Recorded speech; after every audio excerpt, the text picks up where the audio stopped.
Man, I don't know. Man, I don't know how much, man. I don't know, man. That boy Puff Daddy seemed like a super. I'm stumbling up my words, man. Puff Daddy looked like a super duper freak. And Cassie looked like she was a part of it. Like she enjoyed it too, you know what I'm saying? It don't look like Puff Daddy was forcing her to do anything. I've been listening to this testimony. And for nobody that ain't handcuffed, locked in no cage, or stuck where they trapped, where they ain't handcuffed, or where they can't leave the house, and you don't leave, you having cordial conversations with this guy. I love you. Let's do the freak offs and all this. That's coming out your mouth. That don't seem like no woman that's being forced to do anything. You're the one going to get the drugs. Y'all was enjoying this. All these conversations, when the text messages came out, you seem complicit. You seem like you was with whatever was going on. If Puff Daddy was trying to do a freak off, Cassie was with it. She was recruiting some of the guys to do the freak off. You know, I'm looking at the text messages of, like, even when they say how they tried to throw a few text messages out there when the incident happened at the hotel. And if he was being charged for domestic violence for doing what he did to her at the hotel, I'd be all for it. But that's not what he's getting charged for. But that seemed like that's where most of a lot of the argument is going toward. He's not being charged for that. You know what I'm saying? So we're going to have to stick to what he's been charged for. And this sex trafficking and all that going on. If you're going to charge Puff Daddy with sex trafficking, you need to charge Cassie with sex trafficking and all that stuff that was going on too. Because a lot of these guys, she was booking a lot of these escorts and stuff, bringing them in. She was picking the ones she wanted. It was a certain text thread where even Puff Daddy told her she need to chill tonight. Let's just get an escort and let's just sit back, me and you, and watch. No, she wanted to be a part of it. And then when she first got up there, they was talking about how he was urinating, and she was trying to explain to him how to do it. So how I look at the situation with Cassie and Puff Daddy, I look like they had a real aggressive, abusive relationships on both parts. I think both parties are guilty of being abusive to each other. Down with all this freakiness that was going on, Puff might be a little bit more freaky, but she didn't seem like she had no problem with it because she wasn't handcuffed down or nothing. You know, decided not to. She decided to stay. She was enjoying the lifestyle. I think that's more what it is. It's the lifestyle. Cause she know if she get away from Puff Daddy, all this she enjoying is gonna go out the window. And that's how I'm starting to look at the case. I'm starting to look like Puff gonna get some time. Puff going to jail. But them trying to give him life on him just being a freak, and her inviting people into the relationship. Like, they was different people she was dating during the relationship. You know what I'm saying? Like, and then I just see relationships where the woman and the guy are both abusive to each other, and they love each other to death. All they do is fight, they go crazy, and both of them look like two drug addicts that had a crazy relationship, and they was both toxic to each other, but they both was in love. I know a lot of people didn't experience some kind of relationships, but if you ask me, Puff Daddy and Cassie was just two toxic people in a relationship.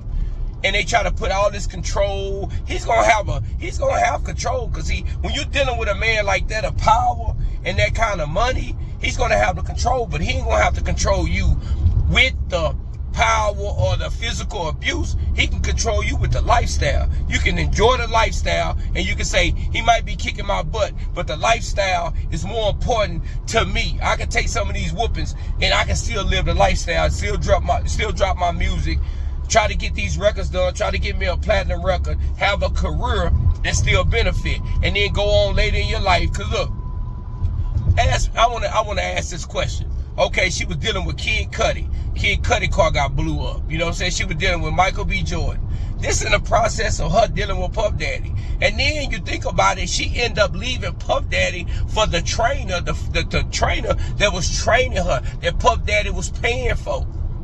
So what it looks like is she's a sex addict too. Like, she's jumping around to these different relationships, doing these things and doing all that. You know, I disagree with the abuse on physical abuse. He did that. You can look at the video. You can see that clear as day. That's what he did. And he shouldn't did that. And any guy that put his hands on a woman needs to be in jail. But Puff Daddy, if you ask me, they had a toxic relationship. They both was full of drugs. They both was living a life. She was at a young age enjoying it. Heck, can have any woman, Puff Daddy can have as many women he want, and for her to fill that spot, she probably feel like she had to do what he wanted to do and put up with what he wanted her to put up with. But a lot of this, if I look at a lot of these text messages, a lot of this stuff that was going off, a lot of these freak offs and stuff, she was enjoying it. She didn't sound like no person that was trying to get away. Like you don't got this person handcuffed. You could have been went to the police. If you were in fear for your life that Puff Daddy gonna do something to you, you could have went to the police. Like, you know what I'm saying? I'm looking at these text messages. He's like, he trying to talk off the cliff sometime. Like, we don't need to do drugs. You need to go to rehab and all this. And you could tell they was both in a toxic drug addict relationship. Because I didn't even know Puff Daddy overdosed. And she had to check herself into a clinic to get clean. So you got two people. You got one guy that got a bunch of money, a famous guy, superstar, mogul, CEO, powerful guy. You got a female that come into the picture that's became a part of his lifestyle and probably want to continue being a part of his lifestyle. And was you getting hit around? Was you getting tossed? I think yeah, you can see it clearly on the video, but I think it just wasn't going one way. Cause like when Puff Daddy explains it on the video where she run about the hotel and he go piece her up and drag her back to the room, he explains it as she took his phone and took off running. I don't know if he's telling the truth. We don't know. Nobody know. Only them two people know what was going on and the escort that was in the room. Because she's trying to paint this picture. See, what I don't like about the whole situation is Cassie is trying to paint this picture. And she was this clean-cut girl that was taken advantage of by this black, big, powerful guy. And to a certain extent, Puff Daddy is a powerful guy. Was she taken advantage of? I can say she was slightly taken advantage of. But any woman you meet with a whole bunch and you got the money and you got the power, you got the advantage. That's just how it's gonna be. The domestic violence shouldn't have happened. If they was charging him for the video of him putting hands on Cassie, I would be all for it. Put him under the jail because you shouldn't do that. You know what I'm saying? But I know people in them kind of situations, in them kind of relationships where they just toxic and they fight all the time, and then next thing you know they lovey-dovey the next minute, and next thing you know they fighting the next time, and they got a lovey-dovey relationship next minute. And I think they just got a drug-filled crazy relationship that they went through, and they was just on drugs, enjoying each other company. There was two fools in love and they were just going through it, and she was enjoying it. It wasn't a violation the whole time, like she was just being taken advantage of. Cause I can see if they got you locked in the basement and you're being taken advantage of. I'm with that. I would agree with her. But she wasn't locked in no basement. She had her own place. She didn't have to come back. She could have went to the police. But the lifestyle that Puff Daddy was doing, the money that Puff Daddy got, the power that Puff Daddy got, she was attracted to that too. And if you're going to tell a story, tell the whole story. Be fair about it. Don't act like you were just so innocent and this monster was treating you a certain kind of way. Because I done seen the guy painted like that a lot of times, and you was complacent with it. You enjoyed it. You enjoyed the lifestyle. And I think a lot of women in your position would have did the same thing. But if you felt like he was violating you, like even on the one she was talking about, he raped her. And then you got text messages 2 days later of them talking, and it don't even sound like that. That don't sound like the conversation. I'm not talking to you like that if you just did that. What they saying, what you saying he did to you allegedly, if that what happened, you're not texting the guy the next day talking like you're talking. Like, I disagree. What I think happened, they was in a crazy toxic relationship. Both of them was on drugs. Was it abusive? Yeah, but I think it was abusive on both sides. And what ended up happening, Puff Daddy went on by this life, went to certain heights. She ended up getting with the trainer that was training her, that Puff Daddy paid for. And as you go on in life and you start having these kids and you start looking at this bank account, you know you got that in your pocket that you can bring out at any time. And you brought that out at this moment and you hit them over the head, got a quick 25 million, and then you end up throwing yourself in the mix because you just would have took that check and went on about your business. But you doing what you doing made the issue a bigger issue.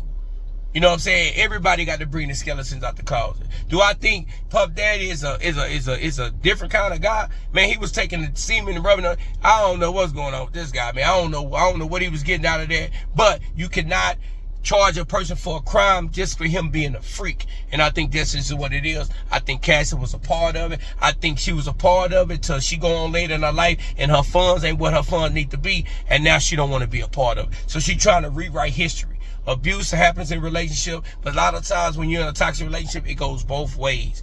And like the bodyguards and people was around her saying they just had a toxic relationship, and that's how it was going. If we're going to keep it real, we need to keep it real. And I'm not on nobody's side. I'm against abuse. I'm against all this they talking about. But what they trying to hit Puff Daddy with, it don't seem like it's going to stick. The guy going to jail, though, because regardless of going through all this, he finna spend some time in jail. But spending life in jail because he just a freak, I don't agree with that. Baby, y'all, you being a freak.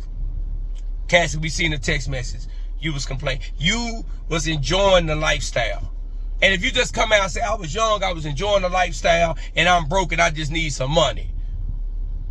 And you should have left it at that. That's what it is. But man, you finna ruin this dude's legacy. Like where I wanna know, like what I wanna see the rest of the people that's gonna get on the stand and testify, and then I take my verdict there. You know what I'm saying? But right now, to me, it's just looking like a scorned female that funds was low, and that she trying to come back and get a bag. That's how it looked to me. And I think Puff Daddy is just a freak. Is he an abusive freak? Yeah. If you were charging him for abusive or domestic violence, put him under the jail. That's not what you're charging him for. You're charging him for sex trafficking. You can't charge him for sex trafficking if you're not going to charge her for sex trafficking, because she was getting a lot of the escorts at certain times because they have texts to show it.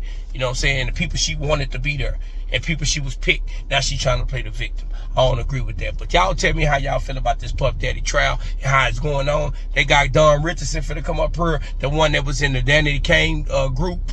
And I know they got a lot of them finna come forward. And then I'm going to sit back with my verdict and I'm going to see how it turns out. And then I'm going to tell you how I feel about it. But right now, I'm rocking with Puff just a freak. And she's trying to get a bag. Was he abusive? Yeah, probably was abusive. Charging for that. If you're not charging for that, let the man go free. I'm out.